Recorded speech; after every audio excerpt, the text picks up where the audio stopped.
इस वीडियो में हम लोग पार्टनरशिप से संबंधित आगे सवालों को हल करेंगे। तो हमारा पहला सवाल है, एक्स तथा वाई ने एक व्यापार में अपने धन को 15:8 के अनुपात में निवेश करके आरंभ किया था। इसका मतलब एक्स 15 के अनुपात में धन लगाया, वाई जो है वो 8 के अनुपात में धन लगाया। फिर आगे दिया हुआ है, इनके वार्षिक लाभों का अनुपात 21:16 रहा है। इनके जो लाभों का अनुपात है वो 21:16 दिया हुआ है। फिर आगे दिया हुआ है, यदि वाई ने अपना धन 10 महीने के लिए निवेश किया हो,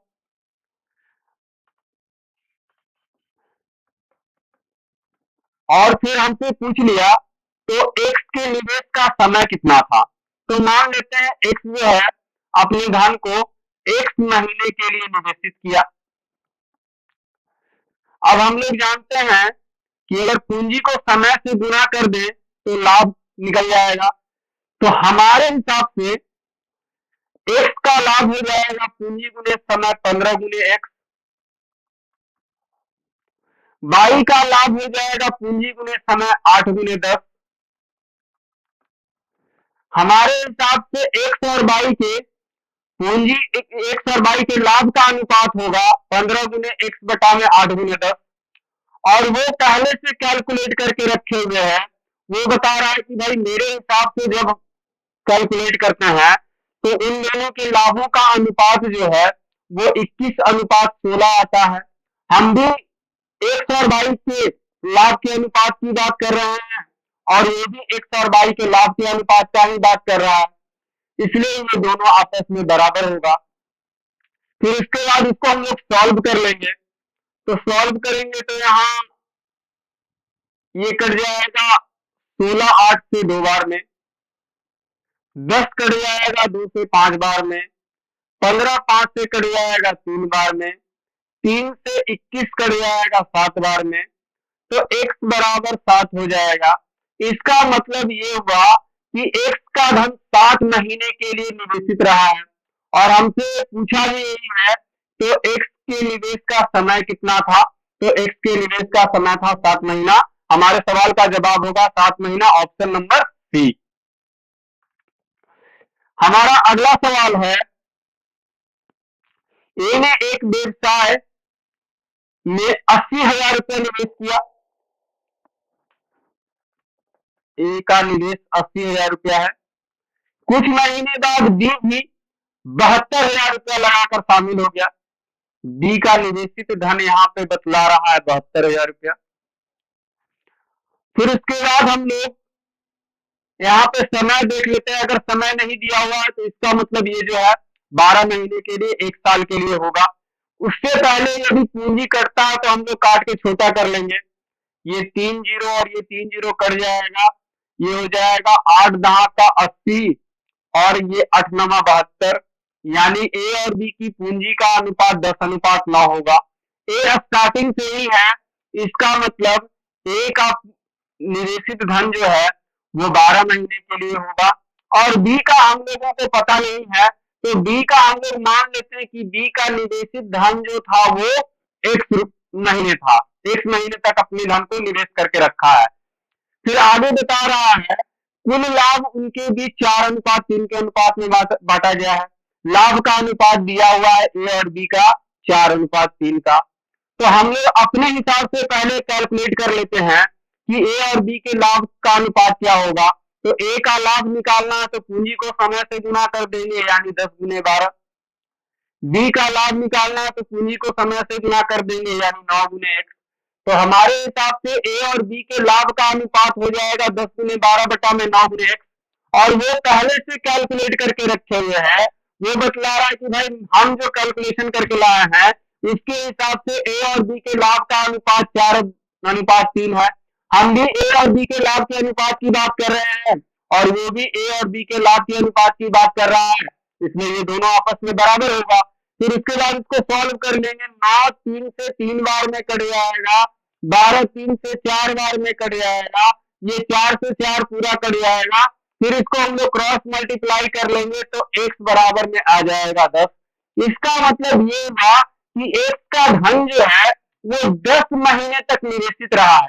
लेकिन हमसे सवाल क्या पूछा है ये भी पढ़कर देख लेते हैं। तो यहाँ पर दिया हुआ है b कितने महीने बाद शामिल हुआ। हमसे ये नहीं पूछा है कि कितने महीने तक बी का धन निवेशित रहा है, हमसे पूछ लिया कितने महीने बाद शामिल हुआ है।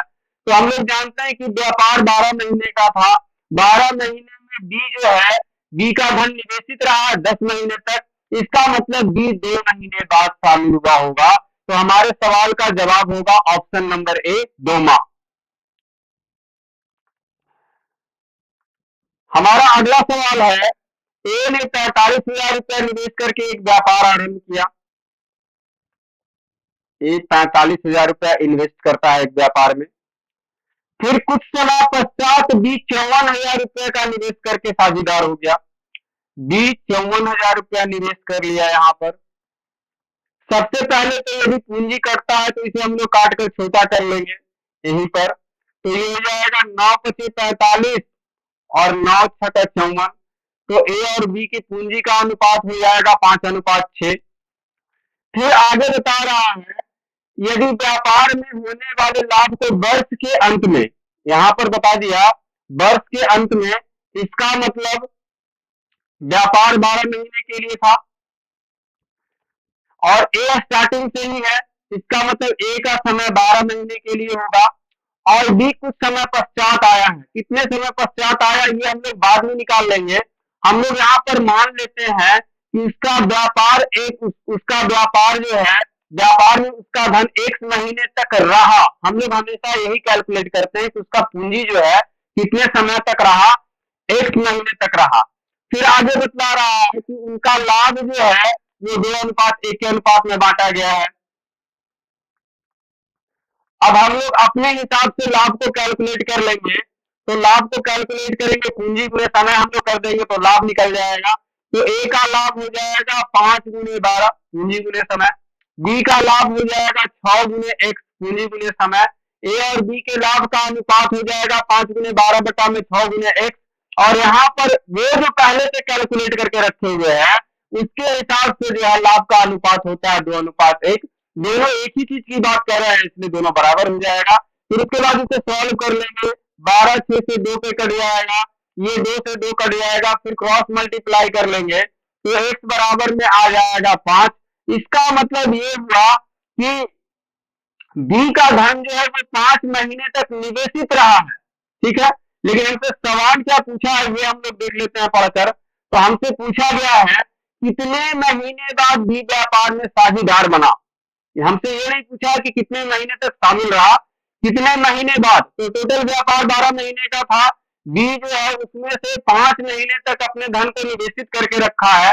इसका मतलब बी का 5 महीना घटा देंगे तो यहाँ निकल जाएगा 7 माह। तो 7 महीने बाद बी जो है व्यापार में शामिल हुआ है, साझेदार बना है उसका। तो हमारे सवाल का जवाब होगा 7 माह, ऑप्शन नंबर डी।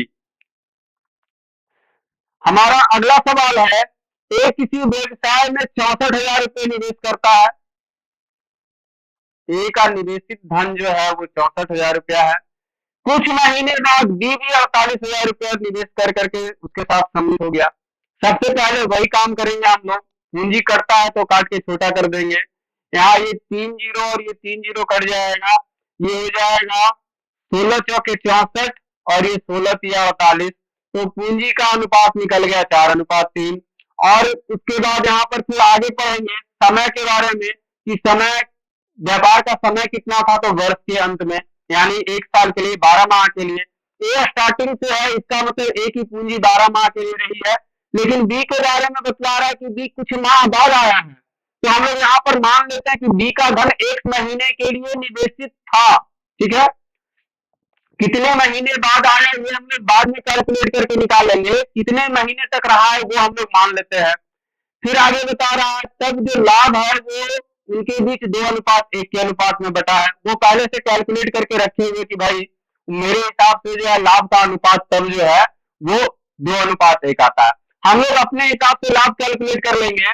हमारे हिसाब से ए का लाभ होगा पूंजी गुने समय यानी 4 गुने 12। बी का लाभ होगा पूंजी गुने समय यानी 3 गुने एक्स। ए और बी के लाभ का अनुपात होगा 4 गुने 12 बटा में 3 गुने एक्स। और वो पहले से कैलकुलेट करके रखे हुए हैं, वो बता रहा है कि भाई मेरे हिसाब से जो है वो लाभ का अनुपात 2:1 आता है यानी 2/1। हम भी उसी की बात कर रहे हैं और वो भी उसी की बात कर रहा है, इसलिए ये दोनों आपस में बराबर होगा। फिर उसके बाद इसको हम लोग सॉल्व कर लेंगे। ये 12 2 से 6 बार में कट जाएगा, उसके बाद 6 3 से 2 बार में कट जाएगा। फिर क्रॉस मल्टीप्लाई करके हम लोग सॉल्व कर लेंगे तो x बराबर में आ जाएगा 8 माह। इसका मतलब कि बी की पूंजी 8 महीने तक रही है, लेकिन हमसे सवाल क्या पूछ रहा है ये देखना बहुत जरूरी है। हमसे सवाल पूछा है बी कितने महीने बाद सम्मिलित हुआ है, तो 8 महीने तक जब उसका पूंजी रहा है तो इसका मतलब 12 माह में से 8 माह पे वो अपने धन को निवेश करके रखा। इसका मतलब ये हो गया कि 4 महीने बाद वो अपनी 4 महीने बाद वो व्यापार में शामिल हुआ है। तो हमारे सवाल का जवाब होगा 4 माह, ऑप्शन नंबर बी। हमारा अगला सवाल है, ए ने 85,000 रुपया लगाकर एक व्यापार प्रारंभ किया है। ए 85,000 रुपया इन्वेस्ट करता है एक व्यापार में। कुछ महीने बाद बी भी 4,25,000 रुपया इन्वेस्ट करके व्यापार में साझेदार हो गया। तो सबसे पहले हम लोग पूंजी को काट करके छोटा कर लेंगे। ये 3 जीरो कट जाएगा और ये हो जाएगा 8 पचे 40, 400 पचे 25, ये 1:5 के अनुपात में कट जाएगा। इसका मतलब ए और बी की पूंजी का अनुपात हो जाएगा 1:5। ए स्टार्टिंग से है और यहाँ पे बतला रहा है कि 1 वर्ष बाद, यानी कि व्यापार 12 महीने के लिए है। ए स्टार्टिंग से है, इसका मतलब ये 12 माह के लिए होगा। बी कुछ महीने बाद आया है, नहीं पता कितने महीने बाद आया है, तो हम लोग मान लेते हैं कि बी की पूंजी x महीने तक रहा। हम लोग जब भी मानते हैं तो यही मान करके चलते हैं, और नहीं तो दूसरे तरीके से भी इसको बना सकते हैं, लेकिन ये ज्यादा अच्छा है कितने समय तक उसका पूंजी व्यापार में रहा। और तो बोल रहा है, फिर आगे बतला रहा है कि प्राप्त लाभ जो है 3:5 के अनुपात में बांट दिया जाता है। उसके हिसाब से जो है लाभ 3:5 के अनुपात में बांटा जाता है। तो हम लोग पहले अपने हिसाब से कैलकुलेट करके लाभ निकाल लेंगे। ए का लाभ निकालेंगे तो पूंजी गुने समय यानी 1:12। बी का लाभ निकालेंगे तो पूंजी गुने समय यानी 5x। ए और बी के लाभ का अनुपात 1:12 बटा में 5x। हमारे हिसाब से लाभ कैलकुलेट करने पे इतना आया है, और वो पहले से कैलकुलेट करके रखे हुए बता रहा है कि भाई मेरे हिसाब से तो ए और बी के लाभ का अनुपात 3:5 आता है। हम भी उसी की बात कर रहे हैं और ये भी उसी की बात कर रहा है, इसलिए ये दोनों आपस में बराबर होगा। फिर उसके बाद इसको हम लोग सॉल्व कर लेंगे। ये 5 से 5 कट जाएगा, ये 12 3 से 4 बार में कट जाएगा। क्रॉस मल्टीप्लाई कर लेंगे हम लोग, x बराबर में आ जाएगा 4। तो हमारे सवाल का जवाब अभी क्या पूछा गया हो तो बाद में देखेंगे। इसका मतलब ये हुआ कि x का धन 4 महीने तक निवेशित रहा है। हमसे पूछ रहा है कि तो बताएं बी का धन कितने महीने तक निवेशित रहा, और यही हमसे पूछ भी रहा है कि कितने महीने तक उसका धन निवेशित रहा है। यहाँ पर कितने महीने तक धन निवेशित रहा, तो उसका धन 4 महीने के लिए निवेशित रहा है। तो हमारे सवाल का जवाब होगा 4 माह, ऑप्शन नंबर ए।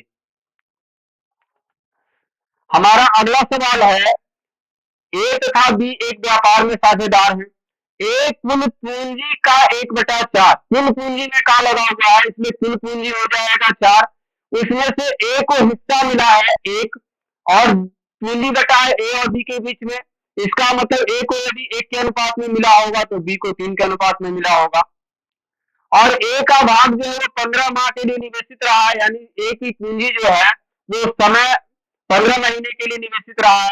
फिर आगे दिया हुआ है बी को कुल लाभ का 1/3 भाग मिलता है, तो कुल लाभ 3 है, 3 में से बी को 1 मिलता है, और लाभ भी ए और बी के बी में ही घटेगा। तो ए को यदि बी को यदि 1 के अनुपात में लाभ मिलता है तो ए को 2 के अनुपात में लाभ मिलेगा, क्योंकि टोटल लाभ 3 है। अच्छा, इसका समय नहीं दिया हुआ तो इसका धन हम लोग मान लेते हैं कि 1 महीने तक निवेशित रहा। ठीक है, फिर उसके बाद हम लोग इसको सॉल्व कर लेंगे। सॉल्व करने के लिए हम लोग यहाँ पर ए का लाभ निकालेंगे तो पूंजी को समय से गुना कर देंगे, यानी 1 गुने 15, तो ये ए का लाभ निकल जाएगा। बी का लाभ निकालना है तो पूंजी गुने समय यानी 3 गुने एक्स, ये बी का लाभ निकल जाएगा। तो हमारे हिसाब से ए और बी के लाभ का अनुपात 1 गुने 15 बटा में 3 गुने एक्स हो जाएगा। और ये पहले से कैलकुलेट करके रखे, ये बतला रहा है कि भाई मेरे हिसाब से जो है इन दोनों के लाभ का अनुपात 2:1 है, यानी 2/1। हम भी उसी की बात कर रहे हैं और ये भी उसी की बात कर रहा है, इसलिए दोनों आपस में बराबर होगा। ये कट जाएगा 3 × 15 और फिर उसके बाद यहाँ पे हो जाएगा क्रॉस मल्टीप्लाई करेंगे तो 2x बराबर में 5 और x बराबर में आ जाएगा 5/2। तो इसको हम लोग सॉल्व करेंगे तो आ जाएगा 2.1/2। तो यहाँ पर जो है बी का धन 2.5 महीने के लिए निवेशित रहा और हमसे पूछा क्या है, ये भी पढ़ लेते हैं। हमसे पूछा है कि बी का धन कितने समय के लिए निवेश किया गया है, तो बी का धन 2.5 महीने तक निवेशित रहा है। तो हमारे सवाल का जवाब होगा 2.5 महीना, ये होगा 2.1/2 माह, ऑप्शन नंबर डी। हमारा अगला सवाल है, ए और बी क्रमशः 32,000 और 40,000 रुपया लगाकर एक व्यापार की शुरुआत करते हैं। ए 32,000 रुपया लगाता है, बी 40,000 रुपया लगाता है। अरे यहाँ पे ये सी, ए 32,000 रुपया का निवेश करता है और बी 40,000 रुपया निवेश करता है। कुछ माह बाद सी भी 48,000 रुपया लगाकर उनके साथ हो जाता है। यहाँ पर सी पूंजी में 48,000 रुपया लगा दिया है। तो सबसे पहले तो पूंजी कटता है, तो इसे हम लोग काट कर छोटा कर लेंगे। ये 3 जीरो, ये 3 जीरो और ये 3 जीरो। उसके बाद कट जाएगा 8 × 6 = 48, 8 × 4 = 32 और 8 × 5 = 40। अच्छा, फिर उसके बाद देख लेते हैं कि व्यापार कितने समय के लिए था। तो यहाँ पे बता रहा है 15 महीने बाद ए, बी तथा सी को क्रमशः इतना इतना मिला, यानी व्यापार 15 महीने के लिए था। उसमें से ए और बी स्टार्टिंग में था, तो ए का धन 15 महीने के लिए रहा, बी का धन भी 15 महीने के लिए रहा और सी कुछ महीने बाद आया, तो हम लोग मान लेते हैं कि सी का धन 1 महीने तक निवेशित रहा। ठीक है, ये वाला।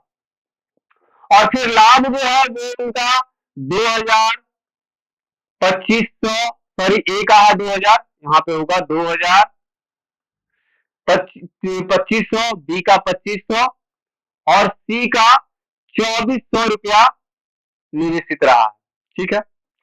अच्छा, अब जो है हमसे पूछा तो सी कितने महीने बाद व्यापार में शामिल हुआ, ये हमसे पूछ रहा है कितने महीने बाद। तो हम लोग करेंगे क्या, अब 3 आ गए, 3 राशि आ गई है, हम लोग कोई भी दो ले लेते हैं, एक ए को और एक सी को लेके कैलकुलेट कर लेंगे, या तो बी और सी को भी लेके कैलकुलेट कर सकते हैं, किसी भी दो को लेकर के कैलकुलेट कर लेंगे। तो ए का धन, ए का लाभ निकालना हम लोग को अपने हिसाब से, तो पूंजी गुने समय यानी 4 गुने 15 हो जाएगा ए का लाभ। सी का लाभ निकालना तो पूंजी गुने समय यानी 6 गुने एक्स हो जाएगा। तो हमारे हिसाब से ए और सी के लाभ का अनुपात 4 गुने 15 बटा में 6 गुने एक्स हो जाएगा। और यहाँ वो पहले से कैलकुलेट करके रखे हुए हैं, बोला है कि भाई हमारे हिसाब से तो ए का लाभ 2,000 रुपया आता है और सी का लाभ 2,400 रुपया आता है। तो ए और सी के लाभ का अनुपात 2,000 बटा में 2,400 हो जाएगा।